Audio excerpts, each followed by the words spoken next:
I'm your host, Tyler Sanders. I'm here with Dr. Paul Kelly and Dr. Greg Watson. Today we're talking about a huge topic, knowing and loving God. And I think more specifically, what we're going to get into is, as a teacher, how do you raise people? How do you bring people that you're teaching to better know and better love God? And, you know, who else may be involved in that process? It's a big topic, but we're going to get into it. We're going to look at scripture. Dr. Kelly, can you kick us off? Well, you know, I mean, Watson and I were talking the other day just about how many youth pastors or children's ministers have kids that are just sort of dropped off at the church, you know, and they, as teachers, they want to do everything that they can to help those kids, you know God and love God and live that out. But it's kind of crazy because statistically speaking, what a kid's going to end up looking like is kind of what their parents do look like. I've just gotten really fond of sort of leaning in my youth ministry classes, and we do the same in our children's ministry classes, of leaning in to the Old Testament passage, the Shema in Deuteronomy 6, that talks about those kind of things, because I think that it expresses something that's really important, certainly in loving God ourselves, but even more than that, in passing that love on to our children and our grandchildren and that kind of stuff. Let me just read that if I can. Sure. I'm looking at Deuteronomy 6, 4 through 8. Listen, Israel. The Lord our God, the Lord is one. Love the Lord your God with all your heart and with all your soul and with all your strength. These words that I'm giving you today are to be in your heart. Repeat them to your children. Talk about them when you sit in your house and when you walk along the road, when you lie down and when you get up. Bind them as a sign on your hand and let them be a symbol on your forehead. Write them on the doorposts of your house and on your gates.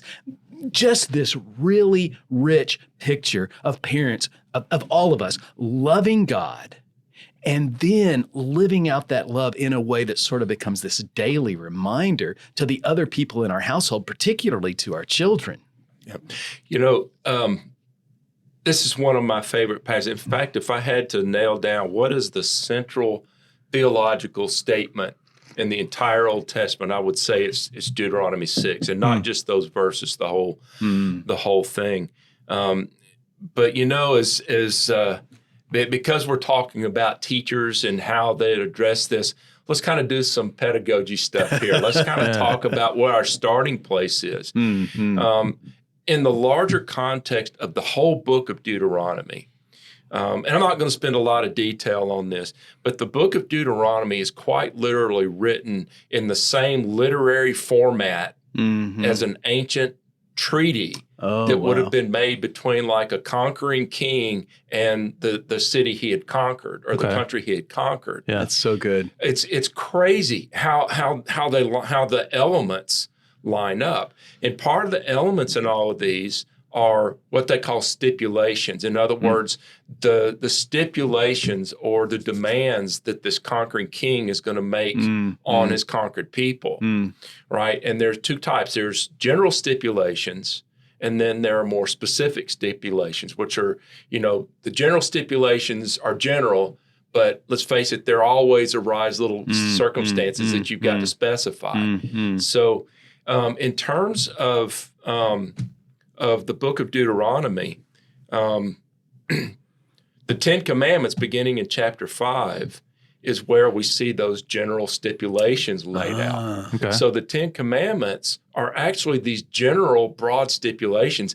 And what they do in effect is they, rather than being restrictive, don't do this, don't do that, they actually expand the boundaries within which God's people live. What do you mean? The freedom. For instance, whenever you have a positive, you know, you have a prohibition stated positively. Remember the Sabbath. Honor your mother and father. You really have no option. It lays out the thing that they can do. But when you do something negatively, you shall not worship other gods. You shall have no other gods beside me. Well, that restricts. Say, I'm your only God. In fact, 6:4, that's the point there. Yahweh your God. Yahweh is our one and only God. And so, you know, that really rests in that commandment there. Don't have any other gods but beside me. So it restricts, you can't worship these gods. But look at what it opens up, the possibility of relationship with the God we do have. Don't commit adultery.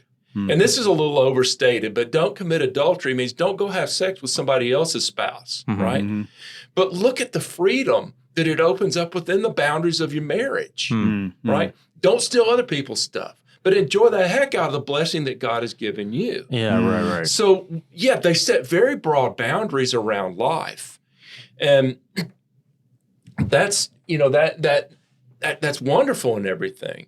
But the question is, how do we maximize that? Because see, all of a sudden we've kind of turned away from this necessity of focusing on what we don't do. And we've turned our eyes toward the possibilities that, that lie within that. We like the don'ts better than we do the freedom. Well, I don't know if I like them better, but they're comfortable. They're comfortable, and it's easier for us to, point somebody to, you're an adulterer. Oh, yeah. We like them better true. with somebody else than we do. Right. Maybe not so much for ourselves. And look, let's face it, legalism is a lot easier than this freedom that we're talking about. Yeah. Now this is transferable into a Christian life, the Christian life, and understand this is within the context of ancient Israel. But let me move on here. Chapter 5. So chapter 5 gives these general stipulations there that really are the basic requirements. Chapter 6 is one of the only places in the Bible where we get a pretty fully developed ethic around that. And the question is, so what is an ethic? Nobody seems to be able to, we talk about ethics and morals. Ethics isn't what we do or don't do. Ethics is that standard that set that what ought to be. Interesting. It's what the way things ought to be, the way we ought to behave, and the way we ought to live. It's ideal. It's the ideal. Yeah. And from my perspective, the ethic, the moral, is our response to the ethic. How do we respond to and live out that ethic? And how do I interact with that ethic? Yeah. So chapter 6 begins with some interesting words here, and let me read. Start up in verse 1, and I'll just read down through verse 9. It says, "This is the command." The command actually is a short form of referring to this entire covenant. It's not just talking about thou shalt not. It's the entire covenant. You can actually focus it on the 10 Commandments somewhat. But it says, this is the command, that is the statutes and the ordinances that Yahweh your God has instructed me to teach to you. So here's the reason. This is the reason he's been instructed to, so that you may follow them in the land you are about to enter and possess. Do this, and listen to this. This is really interesting. Do this for what reason? So that you may fear Yahweh your God all your days. Now, understand this fear is a respectful awe, but I'm convinced that it's actually parallel in meaning to love. That the fear and these two terms, these two ideas are actually bound very, very tightly together. I love my wife. And I'm obedient to my vows. I'm obedient to her in every way I can be and should be. And I fear her because I've made that commitment. She has a certain degree of control and say so over what I do. And so there's a fear, there's a deference there. Yeah. And so it says, so that you may fear Lord your God all the days of your life by keeping all the statutes I'm giving you. And he says, listen, Israel, be careful to follow them so that you may prosper and multiply greatly, because the Lord your God of your fathers has promised you a land flowing with milk and honey. God's purpose in bringing this people is to give them a place to flourish and to flourish with him. So here's verse 4, maybe one of the most famous statements in the whole Bible. Listen, Israel, or hear, O Israel, Yahweh our God, Yahweh is one. That's literally what's there, right? But here's how I understand that. Yahweh, our God, Yahweh is our one and only God. He is the only one. He has a claim on us. We have a claim on him. And on this basis, you are to love the Lord your God with all your heart, with all your soul, and with all your strength. There's your ethic. Mm-hmm.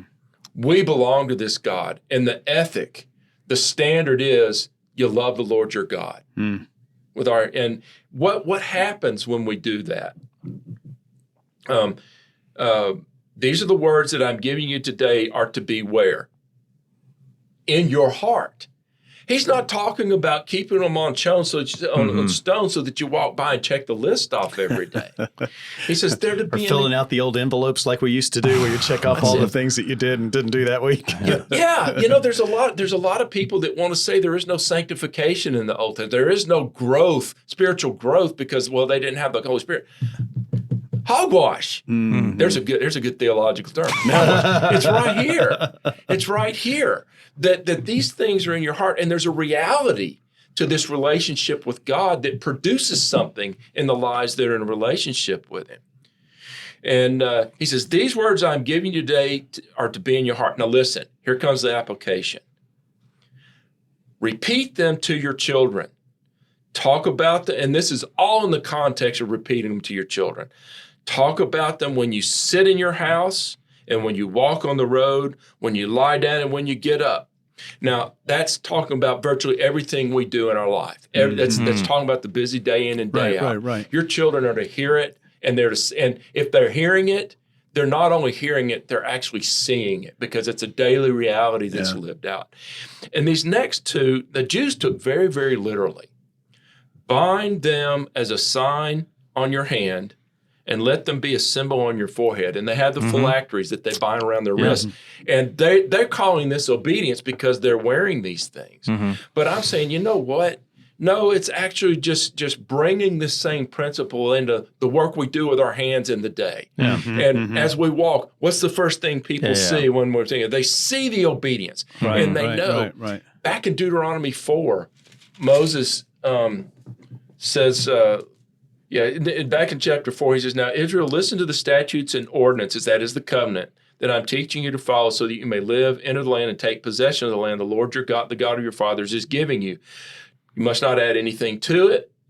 What I command you, or take anything away from it, so that you may keep the commands of the Lord your God I'm giving you. Now, your eyes have seen what I did at Baal Peor. Let me skip up a couple verses to verse 6. He says, carefully follow them, for this will show your wisdom and understanding in the eyes of the peoples who surround you. When they hear about all these statutes, this is a great nation, is indeed a wise and understanding people. For what great nation is there that has a God so near to it as the Lord our God is to us whenever we call on Him? Yeah. So the idea is not just that we're keeping it within the household. This is something that's infectious. Yeah, sure. And that's Great Commission stuff. Yeah, that's fantastic.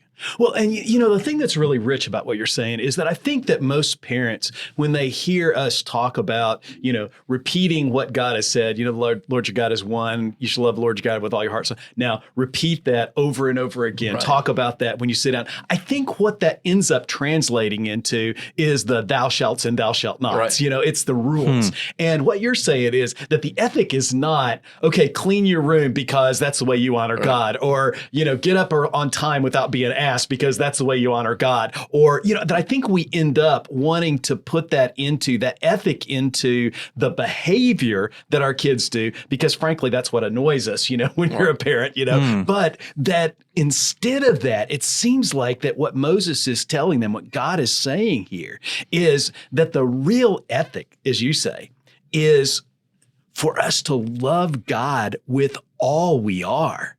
And that if I talk about my love for God and how much we love God and how much God is doing in my life and how I'm responding to God, if my kids, my grandkids, even neighbors' kids, if the people that I'm living life with are seeing that in my life, then that's a reflection of this ethic of what God wants. I guess there can be, a way to do that becomes pretentious, and I don't think that's what we're talking about. I think it has to be a genuine love that comes from the heart, right? And, that's the thing. Well, and we get to this, what is love then? Look, at its heart, love is a choice. Yeah. I was just saying a few minutes ago, 35 years of marriage. My wife wakes up, looks over at me, goes over there with my mouth open, slobber running down, says, "Okay, Lord, I'll love him another day." It's a choice. It's something we choose to do. And look, that's part of the ethic we're looking at here. Yeah. This is not let God love for you, not let God generate love for him. It's an imperative. Yeah. Yeah. Love, it's something that's incumbent upon us. Yeah. Fear Yeah. the Lord. Yeah. These are ideas that are incumbent on us, and we make that choice. But part of that is letting go of what we want, of what we think is best, of where we want to live. As a parent, for in one case 27 years now, my youngest, my baby girl is 20 now, and one of the things that you learn, you love them fiercely and deeply, and you have to discipline at times.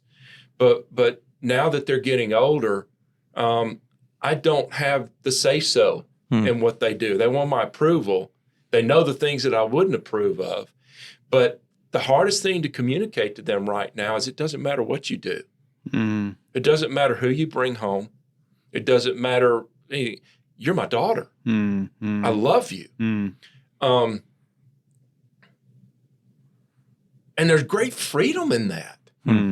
Because now, it gives them freedom to go and explore and come back and say, why didn't this work? And they're not afraid to come back. Yeah. Yeah, that's Does that really make sense? rich. Yeah. Yeah. I keep thinking about the connection you made earlier between love and fear. And I think some part of that math is that ends up, if by fear we mean like this kind of deference, this respect. When I love somebody, this is how I'm going to love them, and this is kind of how it affects my life. It brings order. And on some level, that's kind of what we're talking about. I think with in Deuteronomy is that like this is kind of we're getting an ordering to how. I guess right now we would say as Christians as we pull back, but for the Jewish people originally, but how do you actually live this out day to day? There's going to be some structure and order to how this plays itself out, how I actually do this love. Well, and see, Moses tells them, and later on in Deuteronomy, he says, there's no way you can do all this. Yeah. There's no way you can be obedient to this. And there are consequences for that. But also the one thing that Deuteronomy lays out over and over and over again is pretty much well summarized in 1 John 1:9. For if we sin, he is faithful and just to forgive us our sins and to cleanse us from all unrighteousness. And that same thing is right here in the Old Testament, believe it or not. This God doesn't change a whole lot in the way he does things. Right. Yeah, the big change is really that Christ has made this possible. Right. And so he's kind of cleared the way of like all the ways we've failed to uphold this covenant. Like now there's a solution to that. Well, see, in the Old Testament, you needed the sacrificial system to remedy some of that. Wasn't much you could do about murder and adultery and stuff through the sacrificial system. But we do see with David that God does remedy that himself, right? That's true, yeah. But once, but as we broaden the perspective on this thing, what we see is that God himself had to come in and become that permanent sacrifice because all those goats and bulls and stuff like that were born under the same curse we were. And it was by taking on flesh in the person of Jesus Christ, born under the curse, living without sin through life in that curse, and then dying that made his sacrifice permanent. And what was it that delivered us from death? It was the resurrection. You can't have, and Paul says it very clearly. If you're still living in your sin, why are you still living as dead people? Let's live this life that Christ has given us in his resurrection. That's what's missing from this Old Testament. Years ago, I was teaching a ninth grade boys Bible study class, Sunday school class, and one of the kids in it, man, he's a sweet kid, but he was just a goofball, He had a relationship with Christ, but I think most days he was more concerned about what kind of tennis shoes he had than about, whether or not he was walking with Jesus. And I loved the kid, and I thought, this is a good kid. God is working in his life, but his dad somehow got refocused on his relationship with God. His dad had been sort of an in and out, if I work on Sunday, I can't be there kind of guy. And he got to this point where he was just like, either God is Lord or he's not. And if he is, I got to do what he says. Well, he was working at this high powered, leadership position in a psychiatric hospital. And he started just talking about the importance of treating spiritual issues as well as psychological issues in this hospital. And there are a lot of hospitals that do that well, but this place didn't. And they just really reacted to what he was saying. He ended up losing his job over it. And I was really, I didn't watch the dad much, but I had a front row seat to the son. And I thought, man, this kid is gonna just, be mad and angry and maybe really angry at God. And I was trying to think, how do I help him process this, and think through it? And I was so amazed that exactly the opposite thing happened. That I'd asked him one day, I said, so, you had to get a smaller house. You're sharing a room with your brother now. How are you dealing with all that? And he goes, well, it's kind of like my dad told me, if we're going to follow God, sometimes it means we do what he says, even if it costs us. And so I'm good with it. And I'm just like, this dad developed this passionate love for God that changed a lot of his life, not necessarily for the better, at least financially, but he modeled something for his kids that was just really different. And I saw the love for God that the dad had found reflected in the life of his son because his son was living there, watching it, seeing it. That's good. We've actually been pretty good at laying down the do's and don'ts. I mean, from early childhood on up into adulthood, we're really good at saying, the Bible says you shouldn't do this or do that. We're really pretty good at that. But what we've missed is this ethic we're talking about and living. I've got a friend whose kids, well, they're about the same age as my kids, and they're kind of living on the edge, and it's really amazing to watch how they interact with their friends who are not Christians at all. Never been a Christian home. If so, it's never been anything big, and they're hellions. Some of them are pretty wild hellions, and some of them are living moral lives that are just really outside the norm. But it's so fascinating to hear these kids talk about, well, this is, I think Christians are just hypocrites. They're hateful people, and yet when they turn and look at this family and the parents, and they watch the parents welcome into their home, they love them. You need help with this, we're glad to help you. You're living a homosexual lifestyle. Come into my house and let me love you. And all of a sudden, all of their excuses for hating Christians and Christianity are taken away. And a lot of the doubts I think that our younger kids have about faith is not that we don't know what we believe and we don't teach it well. Yeah. It's that they don't see it in practice. They don't see this principle of the love of the Lord your God, and that love will if you're loving the Lord your God, it demonstrates itself in the way you walk and you live. Doesn't mean I'm compromising. Yeah. But it does mean that the standards that I'm living by are not built on beating you down. It's on loving you. Yeah.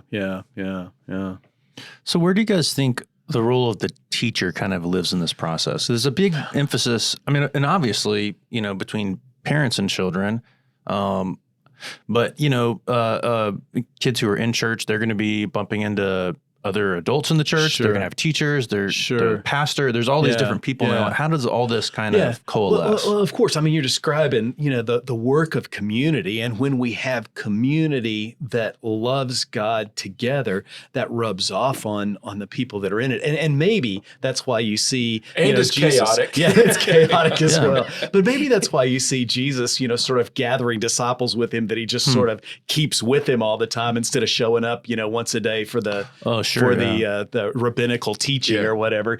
But I think that community aspect of it is huge. And so helping our folks get that is a big thing. But I think also I was listening to Henry Blackaby one time talking about how to develop Bible studies that were transformational. And he said, the first thing that's got to happen is that you've got to be transformed by the message. That if you're not transformed by the message, then it's really hard for you to teach a transformational kind of thing. So it seems like to me that this really starts with us as teachers, that I've got to be transformed into a deeper and deeper love for God. Not that I put on, but that I hammer out in my life as I'm studying His Word and learning to love His Word and learning to get stuff from Him. That the more that I love God, the more I'm able to talk to people about what it means to love God, how we love God, and they see it in my life. It becomes a demonstration. I think that's huge. But I also think, that we have to live out loud. That it's easy sometimes to have sort of this private love relationship with God that I'm never willing to talk about the difficulties that I'm struggling with and what God is doing in those, or the challenges that I have, or things like that. And I think living out loud, where we talk about our faith, we talk about our walk with Christ, I think is really beneficial to those who are in our classes as well. I think all that's part of it. Do you think, Greg? Yeah. We've got to have the teaching. We've got to have the things that we say. Whether it's in a classroom setting or whether it's just in being able to talk to others about our lives. And I don't want to walk around quoting scripture every time, and I don't need to do the Holy Jesus speak around people all the time. Right. To live out this faith. Right. Man, when people, I truly want people to see the relationship that I have with Jesus Christ, and what I'm doing when I'm working out, when I'm at my Wing Chun thing, when I'm grocery shopping, anywhere, I want there to be a reality to that, and I don't want it to be a show. Exactly. That anytime we do this in a way that's pretentious or in a way that is for show, that we fall into, I think, the Pharisees' trap, of trying to live out our faith in a way that is external and not internal. And I think it's got to start internally and move. And it's important to say that that's what you think, what you believe, that this is the way we ought to live, not haughty and arrogant, but real and transparent. But you can't just say it. To the degree that you are able, wherever you are spiritually, you've got to live that out and demonstrate that in front of the kids without saying, "Look at me." Yeah. It reminds me of a mission trip that me and my buddy Steve, he was the youth pastor at our church while we were in seminary. We took the youth to on a mission trip to Hawaii, and the whole thing, like 3 weeks ahead of time, fell apart. Like what we were supposed to do like a sports camp, and it just didn't, like the camp didn't make, and it was like, well, the tickets have been purchased. Like we're going to Hawaii. We're not going to just do a vacation there, But that was something that he made a big point of, is like, we kind of need to find stuff to do, but we also are kind of teaching the youth a little bit. Like sometimes things don't work out the way you expect. Right. How are we going to like handle this on the field?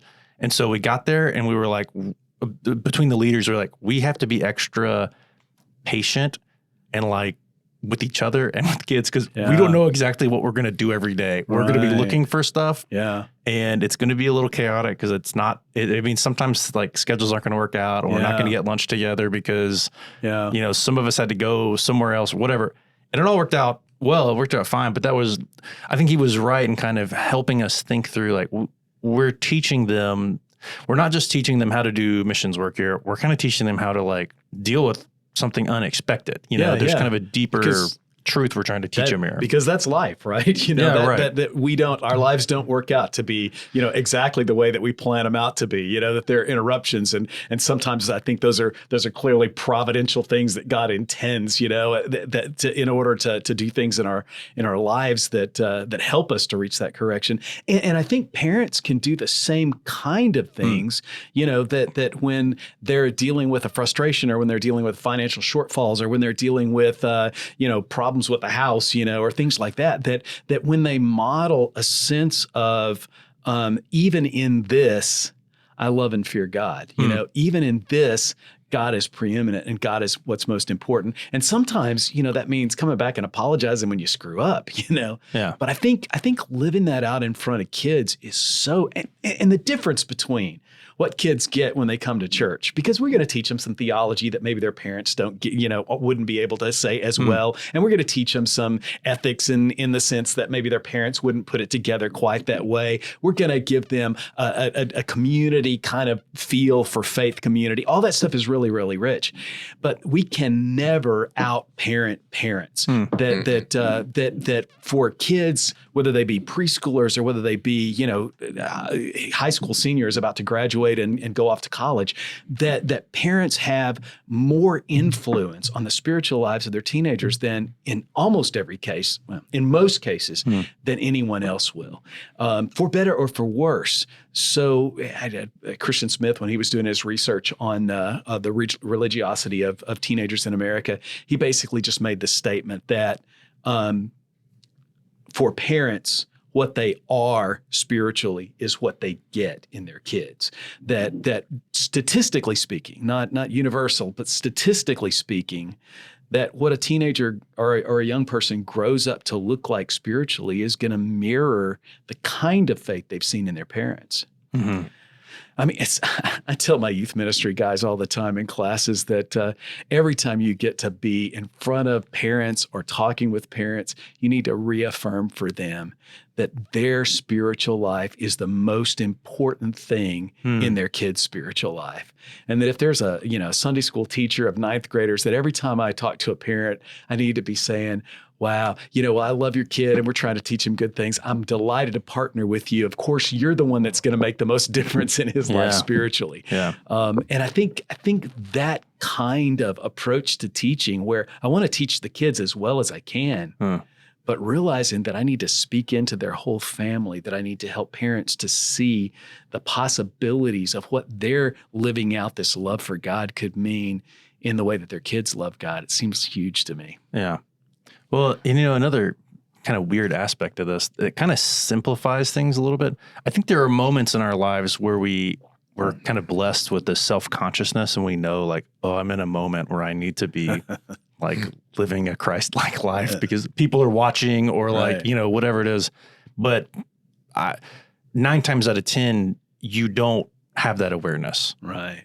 So you really have to be prepared yourself just to live a Christian life, and others will see that. Children will see that. Your students will see that. Whoever it is, and there's something simple, but also really hard about that too. It means we can't live with a set of rules consciously in our mind all the time, but we need to be living a redeemed life, empowered by the Holy Spirit, kind of in line with Christ, so that whenever regardless of ever thinking of it or not, when someone a waiter or something brings out the wrong meal, we're patient and kind, and we don't throw a fit or something, because both those things can happen. Right. When I was there's a good illustration of this. When I was pitching in college, I had a college pitching coach, pull me aside. I could throw so hard, mid to high 90s. But I couldn't throw 2 strikes in a row to save my life. And he took me aside and says, your problem is not that you can't throw that hard. It's that you are trying too hard to master your body and make your body do the thing. And he said, he gave me a few instructions on relaxing different parts of my body. And what I found was that if I was relaxed and I was breathing, that I could throw just as hard and more accurate, but because I wasn't trying, legalism and trying to follow the rules is like being all bunched up all the time. Yeah. And if learning to breathe, I do this in martial arts. That's my nature, is to be very tight. But I find out that I'm much faster, much smoother, and much more effective in martial arts if I'm breathing and relaxed and flowing. Because smooth is fast. Yeah. I think what you're saying is right. But I would also say that the spiritual disciplines in my life are of so much value to me in terms of knowing and walking with Christ. Right. That when I was a teenager, my youth minister told me, look, Paul, if you'll set aside time on a daily basis to get alone with God in the morning, it'll make so much difference in your life that you'll always go back to. You may get away from it for a little while, but you always go back to it because that'll make so much difference in your life. And I just kind of laughed. I didn't think it was true, but I decided to give it a try. And I've kind of found that to be true. That I don't know that I've been consistent in my life with setting aside time to just get in God's word in the morning and spend time with him. But the discipline when I do that, it deepens my love for his word. It deepens my love for God. It deepens my commitment to walk with him in fresh ways. And while I think what you're saying is exactly right, that trying to figure out how am I going to do all the rules and all that kind of stuff can be problematic, I think there are disciplines that lead us into a more rich relationship, a more rich walk with Christ. And when with the pitching thing or with the martial arts things, either one, it's not that you go in and do it the first time. It's the discipline, the repetition, the doing over and over and over again that makes it natural. Yeah. Because it isn't the first 150 times you do it, it's not natural. Yeah. And then the next 100, sometimes it is, sometimes it isn't. And then maybe 3/4 of the time it is after that, once you've mastered it. Yeah. This is not where you ever get to this level of perfection. Right. Which is another thing I think we need to pass on to our kids. This is not about being perfect. Yeah. This is about loving God. And, part of loving God is when you sin, when you offend him, is confession. Right. Understanding. He wants to forgive. Yeah. Well, and I think for parents too, there's a tendency as they look at their kids to want them to do things right, and even in this whole faith thing, I mean, kids are going to disappoint you. I mean, it just is going to be that way, and it hurts you as a youth pastor, as a teacher, but how much more does it hurt you as a parent when you see your kids making really bad decisions that affect their relationship with Christ, that affect their lives in other ways as well. And I think being aware that my role is to teach my kids to love God, and that part of that is learning how to turn to him, to run back to him, to embrace him when I find myself in these situations where I've made some really stupid mistakes. Well, let's transition to the best part of our podcast when we spin this giant wheel here. Okay. And maybe as it's spinning, we can think through kind of like I think the question to apply to this group we're going to land on is what's the best way for a teacher to kind of model this and then draw this out of whoever they're teaching?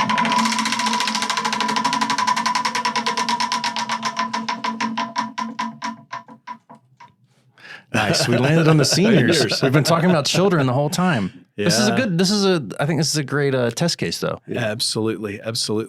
It's a scary thing because in a lot of the research, that by the time we get to be senior adults, the faith that we've lived with is the faith we're likely to die with. But I think that reminding seniors again and again that it's their love for God that counts, not the activity, not the gifts, not the worry. It's their love for God that counts. I think is huge. And I also think that many senior adults are having influence in their grandkids' lives. And in a lot of situations, my sister and her husband have taken two of their they're out of their house now. They've gotten older, but they took two of their granddaughters into the house because the parents were just not handling things in a way that was healthy for them. And they welcomed them into their house and loved them and tried to give them a sense of direction and care. And I think there's a lot of grandparents that are in that role. And it seems to me that it's easy for grandparents in those situations where they're having to take in, grandchildren. It seems to me that in those roles that it's easy for them to feel a little bit of resentment that after going through all the headaches of raising kids, that now I'm doing that again in my senior years where I'm supposed to be able to relax and rest. And I think even more, rather than harping on the, in my day we didn't wear our hair like that, or in my day we didn't, wear tattoos. I think rather than focusing on those things, to focus on picturing for my grandkids, and not just when they're living in the house, but in any situation, how do I picture for my grandkids a consistent, holistic love for God? Yeah. And I think that starts with, teachers in the room with grandparents, with senior adults, just really caring for them, caring for the things that they heard about, listening to their concerns, that somebody in the church is stopping by to pick up groceries if they need that, in their 80s and 90s or later. I think that when we as teachers demonstrate genuine love and genuine compassion for those in our class, even when they're senior adults and they've been around the block a few times, that there's maybe even new needs for love that they haven't seen before. I've seen a couple of scenarios. One of them is sons-in-law or son-in-law or daughter-in-law has just totally blown up, either had affairs and is breaking up, but whatever, just creating chaos. Yeah. And the two I'm talking about, two different families and stuff like that, but they're trying to address, each in their own way. How do we, what is our responsibility? And actually, it's been really gratifying to hear him talk about what is my attitude, what is a proper attitude toward this daughter-in-law or son-in-law who has absolutely, totally betrayed our entire family and everything that we thought. The other side is, and this is especially true with some of the men, that there are things 15, 20, 30, 40 years in their background that they are ashamed of, that they bear. It's a weight, it's a sin that they bear, it's a secret that they bear and they carry with them. And I honestly do think that when we take this approach, the reason that they keep that in there like that, and I'm really talking about the second one now. The reason they keep that in there is because they're afraid they're going to be judged and they're going to be hated and they're going to be, and also this is something I don't want to confess to my wife, or my kids. I don't want my kids to find out that I did this. Yeah, and boy, that's a hard one. Yeah. That's a hard one. And I don't think it necessarily requires them to go and confess what they did, but it does. They do need to learn how to reconcile it between themselves and God. Yeah. And they need to understand that love that we're talking about them expressing toward God is nothing compared to the love that God shows toward them. That's so good. Well, as we wrap up, we usually have a small application time at the end here. And I'd say 9 times out of 10, it's to read the Bible slowly and carefully. And I think I can figure out how to do it again. So I think that's a good thing for us to think about as we kind of wrap up today is an important part of drawing this out of other people and teaching other people how to know and love God is to know and love God yourself. Yeah. So you got to dig in the Word. You need to surround yourself with people who are going to help you do that and help you think about that, hold you accountable when you need it, and encourage you when you need it. But you have to kind of have that operating in your own personal life to be able to teach that to others. Fantastic. So dig in.